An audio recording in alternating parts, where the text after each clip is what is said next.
Right మంత్రి పార్థసారథి మీడియాతో మాట్లాడుతున్నారు. లైవ్ చూద్దాం.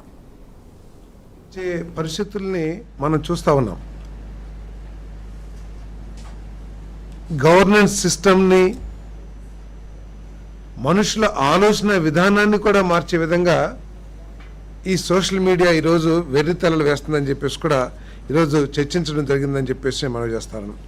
మన దేశం ఒకటే కాదు, మన రాష్ట్రం ఒకటే కాదు, ప్రపంచంలో అన్ని రాష్ట్రాల్లో కూడా ఇదొక మహమ్మారిగా, ఒక డిసీజ్గా మారిపోయిన పరిస్థితుల్లో దీన్ని ఏ విధంగా కంట్రోల్ చేయాలని చెప్పేసి మరి దేశాలన్నీ కూడా వీటి మీద రకరకాల చట్టాలు తీసుకురావడం కూడా మనం చూస్తూ ఉన్నాం.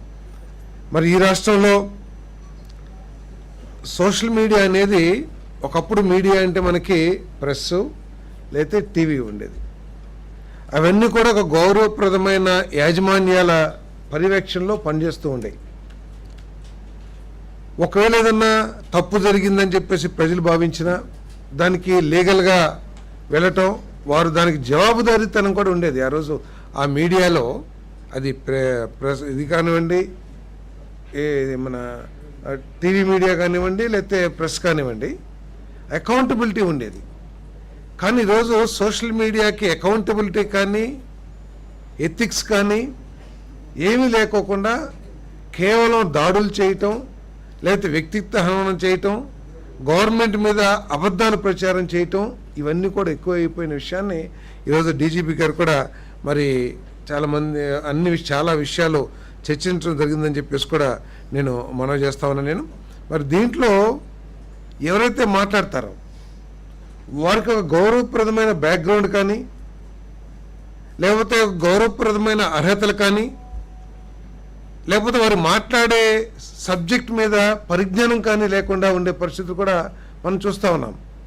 వారు ఆ సోషల్ మీడియాని కేవలం తమ రాజకీయ ప్రత్యర్థుల్ని అవమానించడానికి, లేకపోతే వ్యక్తిత్వ హననం చేయటానికి, లేకపోతే ప్రజల్లోకి అబద్ధాలని వ్యాపింప చేయటానికి వాడుకుంటున్నారు తప్పితే ఒక మంచి విషయం గురించి తక్కువ వాడుకుంటున్నారని చెప్పేసి కూడా ఈ సందర్భంగా తెలియజేస్తాను. దురదృష్టం ఏంటంటే ఇటువంటి వాళ్ళ వెనకాల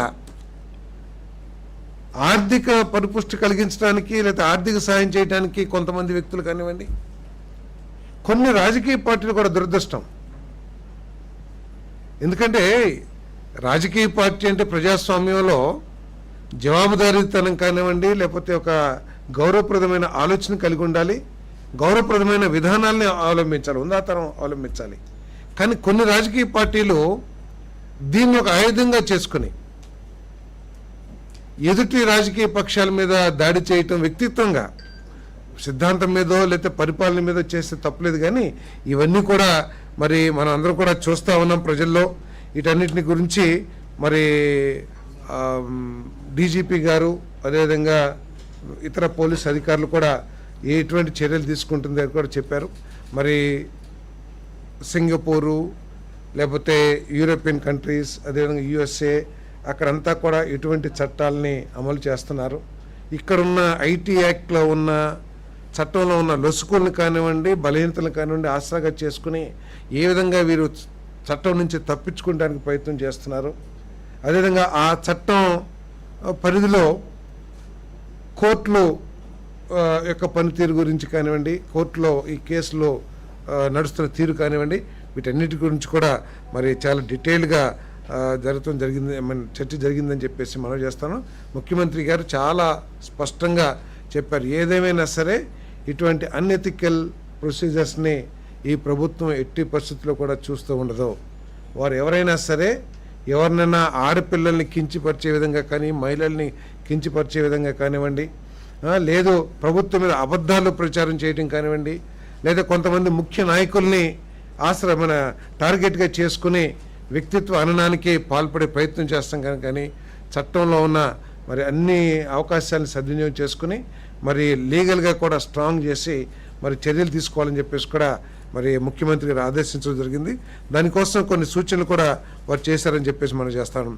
ఒక రాష్ట్ర స్థాయి సోషల్ మీడియా రెస్పాన్స్ సెల్ను ఒకటి ఏర్పాటు చేయమని చెప్పారు. అదేవిధంగా సోషల్ మీడియా దుర్వినియోగం జరుగుతున్నట్లు ఆరోపణలు పరిష్కరించడానికి రాష్ట్ర స్థాయి టాస్క్ ఫోర్స్ కూడా ఏర్పాటు చేయమని చెప్పేసి చెప్పడం జరిగింది.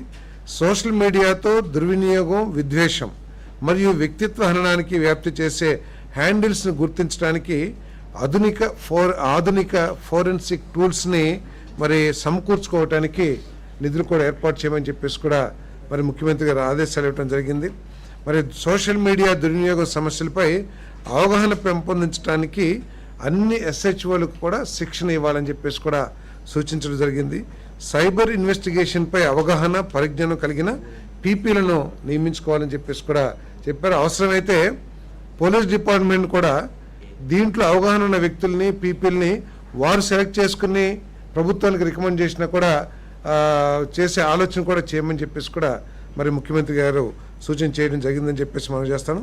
సోషల్ మీడియా దుర్వినియోగం సమస్యలు, వీటిని పరిష్కరించడానికి దేశంలో మరియు ప్రపంచంలోని వివిధ దేశాల్లో అమల్లో ఉన్న ఉత్తమ పద్ధతులు లేదా ఉన్న చట్టాలపై GOM ఇప్పుడు ఆల్రెడీ ఒక GOM ఉంది. దాంట్లో ఇది కూడా టర్మ్స్ ఆఫ్ రిఫరెన్స్లో చేర్చి దీని మీద కూడా స్టడీ చేయమని చెప్పేసి, అధ్యయనం చేయమని చెప్పేసి ఆదేశాలు ఇవ్వడం జరిగిందని చెప్పేసి మనం చేస్తాను.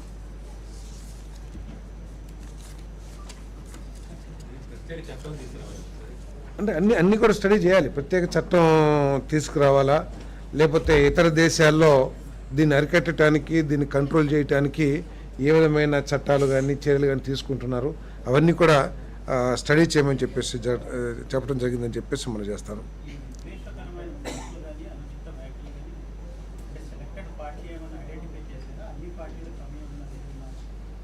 కొన్ని పార్టీలు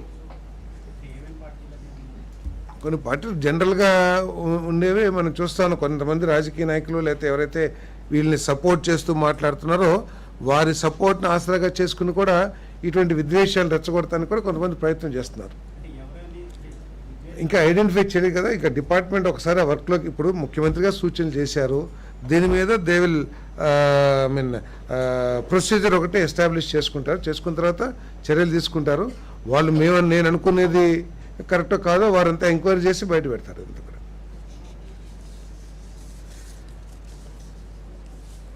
ఓకే. SIBB సమావేశం 19వ SIBB సమావేశంలో ఆమోదించబడిన పెట్టుబడులు 31,431 కోట్ల రూపాయలు. వారికి భూమి కేటాయించడం కానివ్వండి, లేదు వారికి ఇన్సెంటివ్స్ ఇవ్వటం కానివ్వండి, ఇప్పటి